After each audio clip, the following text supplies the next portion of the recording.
Après 3 premiers trimestres difficiles en 2022, la Banque alimentaire de Charente-Maritime se pensait enfin sortie d'affaires.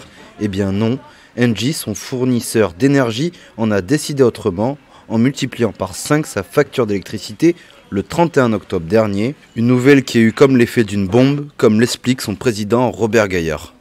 Engie, avec qui nous avions un contrat de 3 ans, contrat qui se termine au 31 octobre 2022. Donc nous avons eu une mise en demeure qui nous dit au 31 octobre 2022, conformément au contrat, c'est terminé. Donc nous vous faisons une proposition de renouvellement de contrat.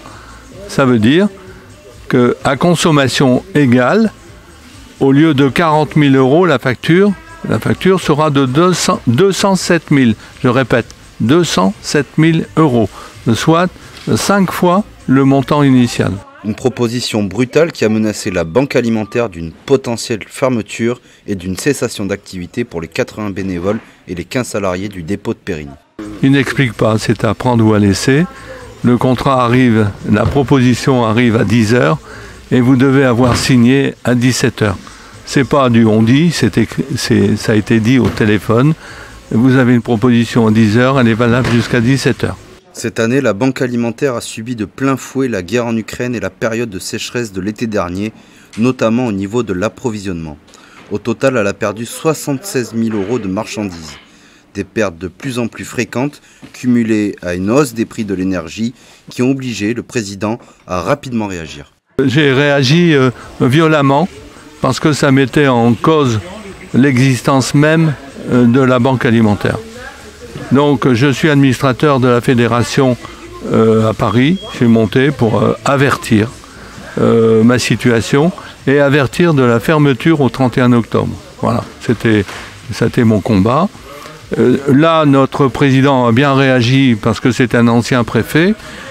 Président Claude Balland a envoyé, avec bien sûr mon accord, 4 courriers. Un au Premier ministre, un au ministre des Finances, un au ministre de la Solidarité et un au préfet. Suite à cette vive réaction et l'envoi de plusieurs lettres à destination du gouvernement, une première réponse est soudainement arrivée par courrier mercredi matin. Un accord semble avoir été trouvé. La Banque alimentaire échappe finalement de justesse à la fermeture. Et là, nous avons une réponse hier matin, de la part de la présidente du département, Madame Marcilly, et de la part de la communauté d'agglomération.